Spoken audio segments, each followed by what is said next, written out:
Act would be fatal to the theory of descent, with slow modification through natural selection.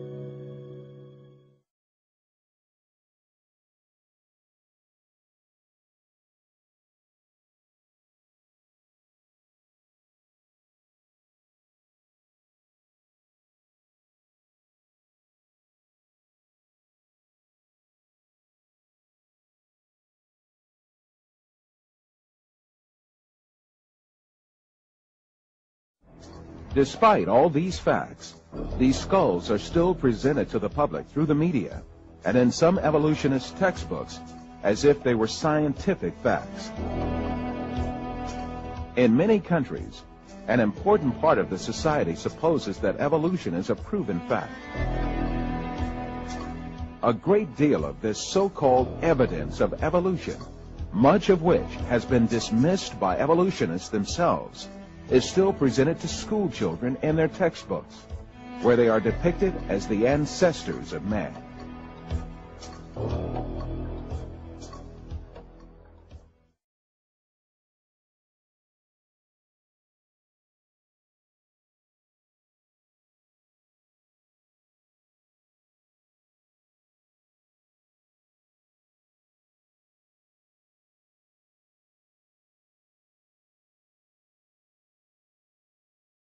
I think it's important to understand that most of the educational programs that are implemented in the United States stem from the National Education Association. And the NEA was actually founded by John D. Rockefeller. You can also symbolize the structure as a spider's web, with a spider in the center and different strands, different organizations, different secret societies. The closer to the spider you are, the more elite the secret society. The further out from it you are, you start to hit the organizations that directly interact with mainstream society. Somewhere here might be the Bilderberg Group, further out might be the Council on Foreign Relations and stuff like that, which are acknowledged to exist in America. But the real deal is here, which just dictates the policy down the spider's web. If you can look at Darwin as a theory, it is a theory that should be taught in our schools. But it is just a theory. However, in our society, in our culture, and in this nation, it has been accepted as fact, and it has been enforced in the schools. We are forced to look at one viewpoint, and that is Darwin's theory of human development out of lower species, and neglect others. And it is illegal in many places to even propose that there may be a different a viewpoint here, that we may be creatures of a sovereign God.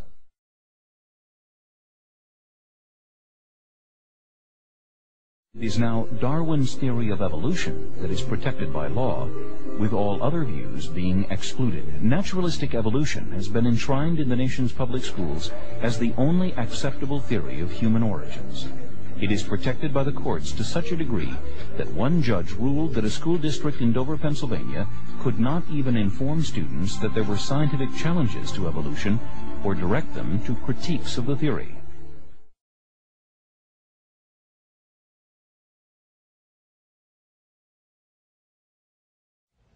Unfortunately, what happens in schools nowadays, and there are many reasons for this, coming from the way they're structured, the way a teacher sees his position and all that. What a student is a huge bag in which you have to dump all the knowledge. No. What you should do is train that student to think.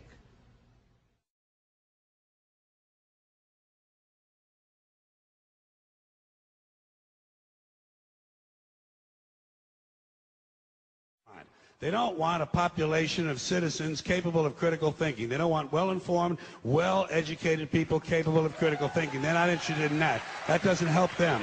That's against their interest. That's right.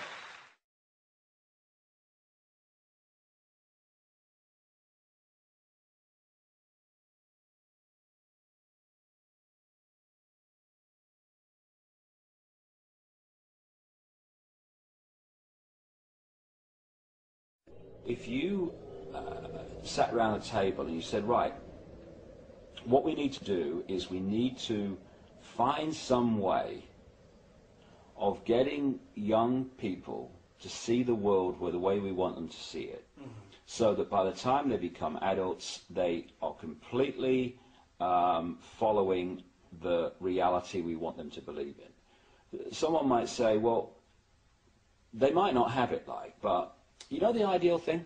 What we do is we have a system where we take children away from their parents at least 5 days a week, all day, from about the age of 4 and 5, and we have control of their minds until they're about 17, 18. That would be ideal. Well, of course, that's what happens. It's called the education system. Yes. And it's indoctrination.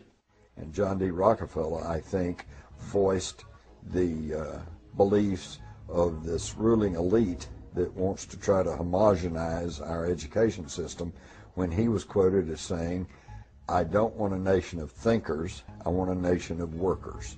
So I think the education system is not only pushing people into a socialized version of government, but also dumbing the individual down to the point to where he'll be a good worker in the factory, or he'll be a good worker in Silicon Valley. He may know a lot about but he is not going to have a classic education that would allow him to take all of the facets of the culture and the society and put it together and really form an intelligent opinion as to what's really going on and what might be in the best interest of the individual.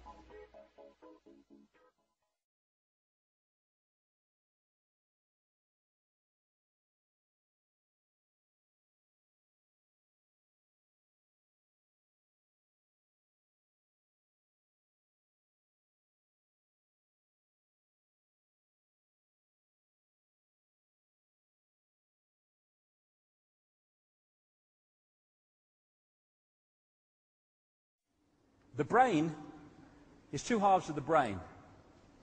There's the right brain and there's the left brain, and they have very, very different roles to play, especially in personality. Between them is this bridge called the corpus callosum, which bridges the information, again, information between the two. Now, this is another picture that Neil Haig did for me recently.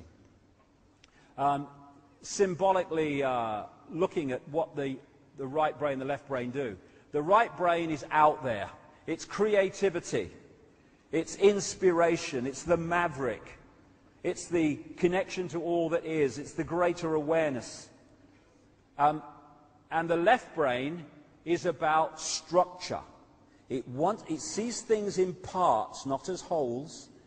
It wants things to be structured. It's about language. And it's about organization in a physical way.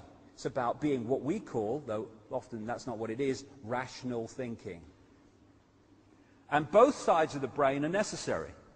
If you get a right brain person, we've all met them, they're fantastically creative, but they're out on another cloud. There's nothing going on down here. But you get a really imprisoned left brain person, they can't see the connections with anything. They're here. Boom, boom. And this is the target. The left brain. The soldiers on the door. This is a key to understanding this conspiracy. The whole of society is structured to turn people into left brain prisoners who experience reality through that version of perception. Apartness, division, I am Charlie Smith. I must jump over everybody. To succeed, I must be a success. People must say you're successful. That's my identity. That's my sense of self. And so what they do, I mean, look at the system. If you want to progress within the system, this left-brain society we live in, then you have to be very, very good at exams. You go to school, you pass exams. And what are you doing in exams? You're taking information given to you, you're putting it in the left brain, you're holding it, you're regurgitating it out on an exam paper by telling the system what it's told you to believe. If you're very good at that, you go to university. If you're really good at that, you go to Oxford University or Cambridge or Yale or somewhere, unless you've got a few quid, in which case you go anyway, like George Bush. Anyway. And then you choose your speciality. If you're very, very good at university at passing exams, boom, boom, boom, boom, boom, boom, then you get great degrees, and then you get your speciality, and you go into being a doctor or being a scientist and being even a politician, all these people. And therefore, all these people that are in the positions of power within the institutions that control and dictate the reality and direction of society are all, by the time they get there, fully paid up prisoners of the left-sodding brain. That's why scientists can't hit most of the mainstream ones, because they're so in ear. How can they understand concepts of reality in ear? They can't. That's rubbish. I can't see it, taste it, hear it, or feel it, so it can't exist. But it does. No, it can't exist. And I'm a scientist. I'm clever. And so, if you look at society, you'll see more as the months go on. You are looking at a society designed to put the centuries across the entrance to that.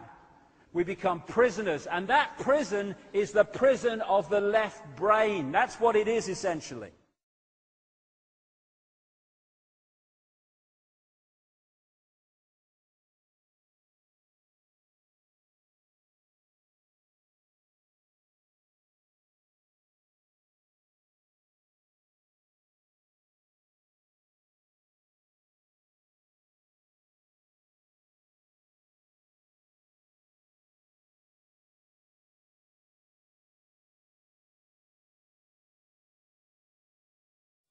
Since the late 19th century, since the time of Darwin, in fact, in part because of Darwin's writing in The Origin of Species, came to accept a convention, a definition of science that excluded the possibility of design as a scientific explanation. And that convention has a name. It's called methodological naturalism. And it just means that if you're going to be scientific, you must limit yourself to explanations that invoke only natural causes. You can't invoke intelligence as a cause.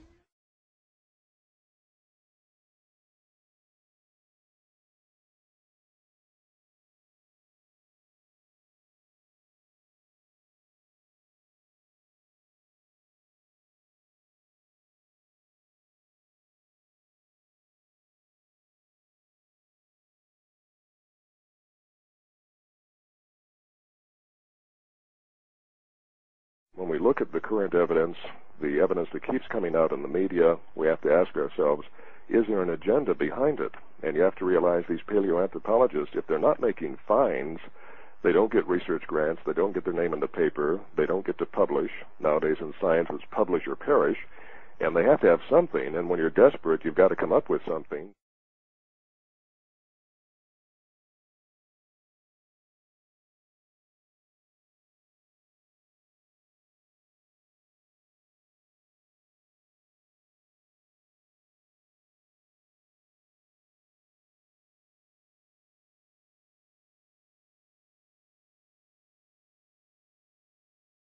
Evolution is presented to grown-ups and taught to the very young as a fact that has been verified and demonstrated for so long that it is a waste of time and even ridiculous to question it.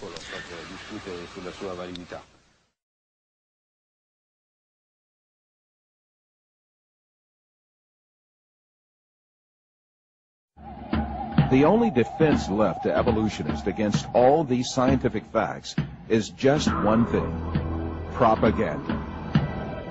The baseless scenario of the human evolution is imposed on the public by means of imaginary drawings that appear in evolutionist publications.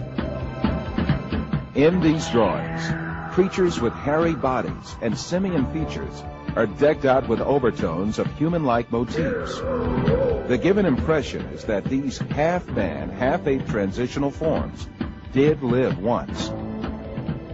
From time to time, drawings present snapshots from the social life of these creatures are made. These misleading drawings are introduced in a particular sequence to engrave the scenario of the human evolution on the subconscious of society.